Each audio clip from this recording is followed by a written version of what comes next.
हाँ जी, सभी को नमस्ते जी। सारे नो very very good morning all my dear students. I hope you all will be fine, कि आप सभी अच्छे होंगे। और आइए आज हम लोग नेक्स्ट पार्ट करने वाले हैं।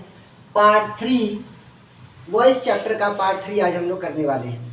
और जैसा कि मैंने लास्ट वीडियो में आप लोगों से कहा था कि मैं आपको ये भी बताऊंगा कि हमारी लाइफ में, हमारी ज़िंदगी में प्रैक्टिकली कहाँ पर ये चीज़ काम आती है, एक्टिव पैसिव वॉइस कहाँ पर काम आता है। देखो, एक सीधी सी बात है, दोनों अगर हम एक्टिव सेंटेंस कह रहे हैं, पैसिव सेंटेंस कह रहे हैं, दोनों का मतलब सेम ही है। दोनों में सेम एक्शन हो रहा होगा और दोनों में एक्शन करने वाला भी वो सेम पर्सन ही होगा, लेकिन थोड़ा सा अंतर आ जाता है।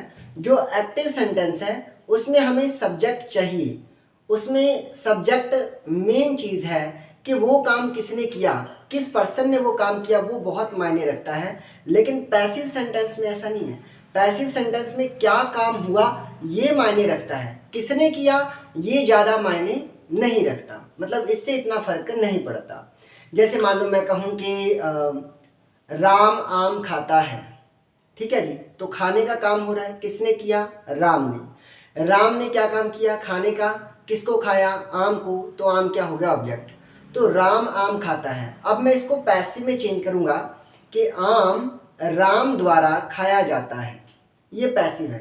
तो यहाँ पर किसके द्वारा खाया जाता है या कौन खाता है ये इंपॉर्टेंट नहीं है। इंपॉर्टेंट क्या है कि क्या काम किया जाता है, ये काम किया जाता है या ये काम किया जा रहा है।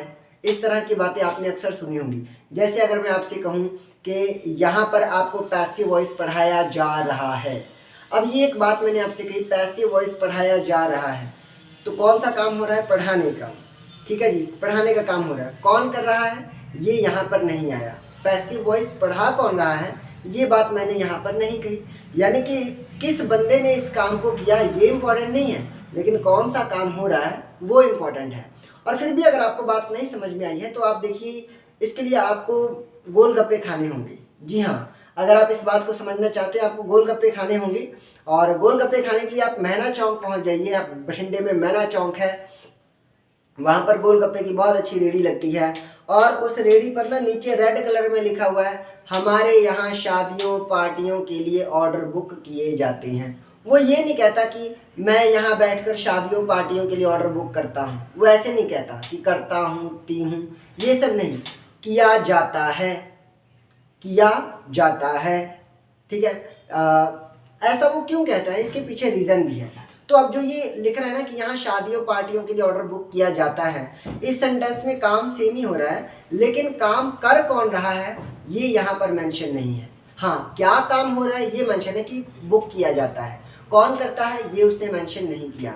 अब ऐसा क्यों किया जाता है, मान लो अगर वो यहाँ पे लिख दे कि हाँ जी मैं यहाँ बैठकर शादियों पार्टियों के लिए ऑर्डर बुक करता हूँ, और कल को उसे कहीं किसी इंपॉर्टेंट काम से जाना पड़ गया और उसने अपनी जगह किसी और को वहाँ पर बैठाया कि भाई तुम मेरा कारोबार संभालना, तो क्या अपने नाम को मिटाकर फिर वो उसका नाम लिखेगा? तो ऐसे तो बार बार चेंज करना पड़ जाएगा। तो इसलिए क्या है, कई बार नाम इम्पॉर्टेंट नहीं होता, अभी किस बंदे ने उस काम को किया है या किसके द्वारा वो किया जा रहा है। इम्पॉर्टेंट ये होता है कि क्या किया जा रहा है या क्या किया जाता है या क्या किया गया है या क्या किया गया था, क्या किया जा रहा था, क्या किया जाता था, ठीक है जी। किसने किया ये इम्पोर्टेंट नहीं है।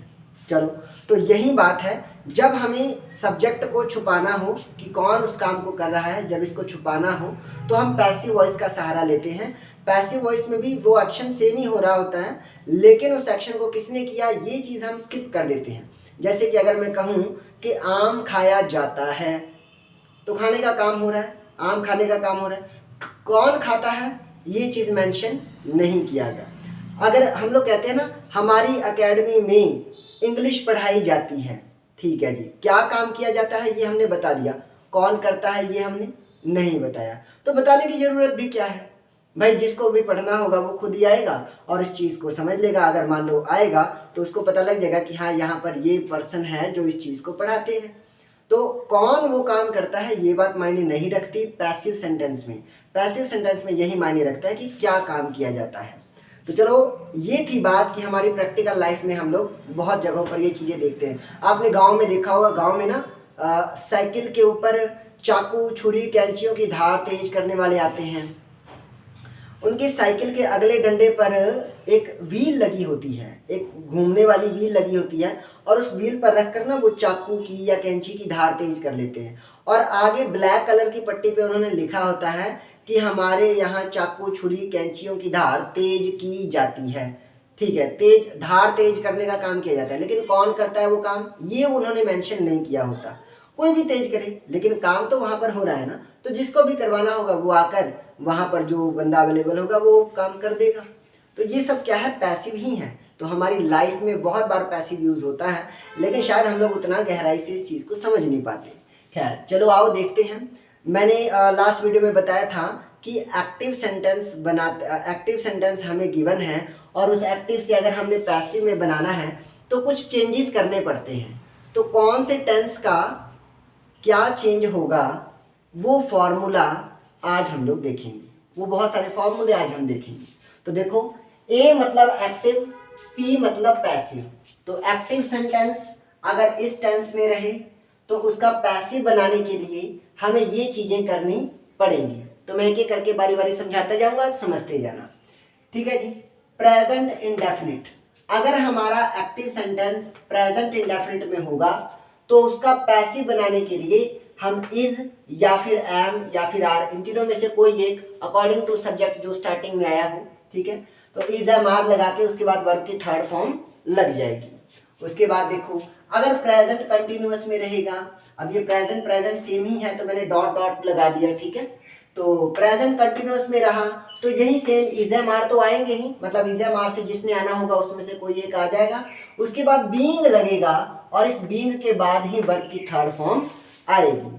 यानी कि कंटिन्यूअस टेंस में जब हम पैसिव बनाएंगे ना, तो कंटिन्यूअस टेंस का पैसिव बनाने के लिए बीइंग की जरूरत पड़ेगी। ये बात आपने ध्यान रखना है, ये एक एक्स्ट्रा वर्ड आ जाता है। आगे है present perfect. Present perfect tense में रहा तो हैज हैव लगाने के बाद बीन लगाना है आपने, B double E N been, B double E N been लगाना है, और इस बीन के बाद वर्ब की थर्ड फॉर्म। अब देखो हर जगह तो वर्ब की थर्ड फॉर्म ही आएगी, क्योंकि पैसिव बना रहे हो तो वर्ब की थर्ड फॉर्म ही लगेगी। आगे देख लेते हैं पास्ट इंडेफिनिट।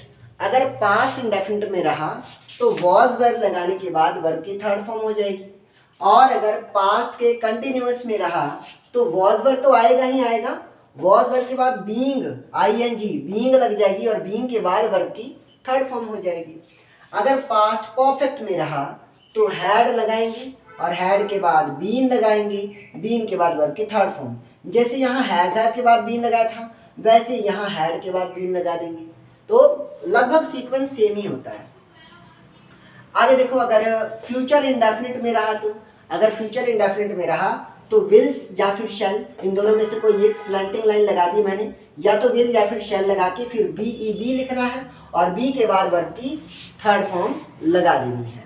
आगे देखो, अगर फ्यूचर के परफेक्ट में रहा तो मैं आपको बता दूं, फ्यूचर के कंटिन्यूअस का पैसिव आपको सीखने की जरूरत नहीं पड़ेगी, क्योंकि फ्यूचर के कंटिन्यूअस वाला पैसिव नहीं आता है, और किसी भी टेंस के परफेक्ट कंटिन्यूअस का पैसिव भी आपको एग्जाम में नहीं आएगा।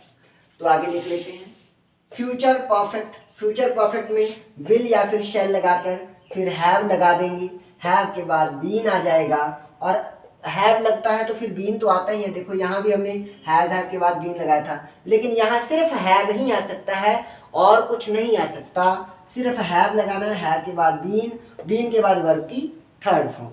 ठीक है जी। आगे देखते हैं, अगर कोई बी वर्ब रहा, बी वर्ब, इस बी वर्ब का क्या मतलब है, मैंने आप लोगों को प्राइमरी वर्ब में समझाया था कि बी के साथ छोटे छोटे प्यारे प्यारे नन्हे मुन्ने बच्चे हैं, जैसे is am are was verb been been, ये सारे क्या हैं, बी वर्ब हैं। तो बी वर्ब में से यानी कि is am are was verb में से कोई चीज़ आगे आई और उसके बाद टू लगाकर वर्ब की फर्स्ट फॉर्म, इस तरह से कोई एक्टिव सेंटेंस रहा तो इसका पैसिव बनाने के लिए बी वर्ब लगा के, यानी कि जो भी इज एम आर आएगा वो इज एम आर या वॉज वर्ब लगा के उसके बाद टीओ टू लगाओ और इस टू के बाद बी ई बी लिखना है और इस बी के बाद वर्ब की थर्ड फॉर्म।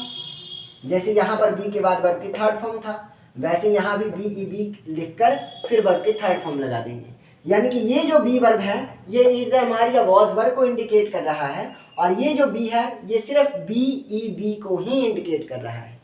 आगे देख लेते हैं हैव हैज हैड के बाद टू लगाओ, टू के बाद वर्ब की फर्स्ट फॉर्म लगा दो। अगर इस तरह से कोई सेंटेंस बना हुआ है, एक बात और मैं आपको बता दूं, बी वर्ब लगाकर टू प्लस वर्ब की फर्स्ट फॉर्म अगर आती है तो ये क्या बताता है कि कोई काम करने वाला था या कोई काम करने वाला हूँ, 5, 10, 15, 20 मिनट में कोई काम करने वाला हूँ। इस तरह का सेंटेंस बनाने के लिए हम इस तरह के फार्मूले का यूज़ करते हैं। नेक्स्ट देख लो, हैव हैज हैड के बाद अगर टू लिखा हो और इस टू के बाद वर्ब की फर्स्ट फॉर्म आए तो ये बताता है कि किसी को कोई मजबूरी वश या किसी विवशता के कारण, है ना, मजबूर होकर कोई काम करना पड़ता है, या करना पड़ा, या करना पड़ता था, या करना पड़ेगा। तो इस तरह फ्यूचर की बात भी, पास्ट की या प्रेजेंट की, तीनों बातें हो जाएंगी। ठीक है, मजबूरी में करना पड़ता है, उसकी विवशता है, मजबूरी है। तो मजबूरी बताने के लिए हैज हैव हैड के बाद टू, टू के बाद वर्ब की फर्स्ट फॉर्म लगा दो। अब ये तो है एक्टिव, इसका पैसिव बनाना हो तो हैव हैज हैड के बाद, यानी कि हैव हैज हैड में से कोई एक चीज आ जाएगी, उसके बाद TO2 लिखोगे और इस टू के बाद आपने BEB लगा देना है। टू के बाद BEB और बी के बाद तो वर्ब की थर्ड फॉर्म ही आ सकती है, बी के बाद तो वर्ब की थर्ड फॉर्म आ जाएगी और इस तरह हमारा पैसिव सेंटेंस बन जाएगा। आगे देखो, अगर कोई मॉडल वर्ब आया हो, मॉडल वर्ब क्या है, can, could, may, might, ought, should, would, ये सारे क्या है, मॉडल वर्ब है। अगर कोई मॉडल वर्ब आया हो और उस मॉडल वर्ब के बाद वर्ब की फर्स्ट फॉर्म लगी हो तो इसका पैसिव कैसे बनेगा, वो मॉडल वर्ब लगाओ, मॉडल वर्ब लगाने के बाद BEB लिख लो और इस बी के बाद वर्ब की थर्ड फॉर्म लगा दो, बस हो गया सेंटेंस। फिर देखो, अगर कोई मॉडल वर्ब आया है और उस मॉडल वर्ब के बाद हैव आ गया है और इस हैव के बाद वर्ब की थर्ड फॉर्म है तो कुछ नहीं करना, वो मॉडल वर्ब आ जाएगा, मॉडल वर्ब के बाद हैव लगा दोगे, हैव के बाद बीन लगा दोगे, क्योंकि पैसिव में हैव के साथ बीन लगता ही लगता है। हैव के बाद बीन लगा देंगे और बीन के बाद वर्ब की थर्ड फॉर्म लग जाएगी। बस इतना सा काम अगर आपने कर दिया तो आपके ऑलमोस्ट हम कह सकते हैं 80% आपने फार्मूले कवर कर लिए। तो ये हैं फार्मूले, अगर आप इसका स्क्रीनशॉट लेना चाहें तो ले सकते हैं। उम्मीद है ये सारी बात आपको समझ में आ गई होगी। मैं बता दूं, ये ऑलमोस्ट लगभग फार्मूले हो चुके हैं, 10% फार्मूले आपके पेंडिंग हैं और जब इस चैप्टर को आप डिटेल में करोगे तो बाकी के कुछ रिमेनिंग पोर्शन रह गए हैं, जो कुछ ज़रूरी बातें हैं, फार्मूलाज के अलावा भी कुछ और भी ज़रूरी बातें हैं इसके बारे में समझने के लिए, वो भी फिर कंप्लीट हो जाएंगे। लेकिन ये फार्मूले तो बहुत ज़रूरी है, इनके बिना तो चैप्टर की शुरुआत ही नहीं हो सकती, इस चैप्टर में आगे हम प्रैक्टिस ही नहीं कर सकते। तो मैंने पहले ही ये फार्मूले आपके सामने रख दिए हैं। और डियर स्टूडेंट्स, मैं बार बार हर बार मैंने वीडियो में बात बोली है कि जिन्होंने टेंस चैप्टर को अच्छे से समझ लिया है वहीं पैसिव सेंटेंस भी अच्छे से बना पाएंगे।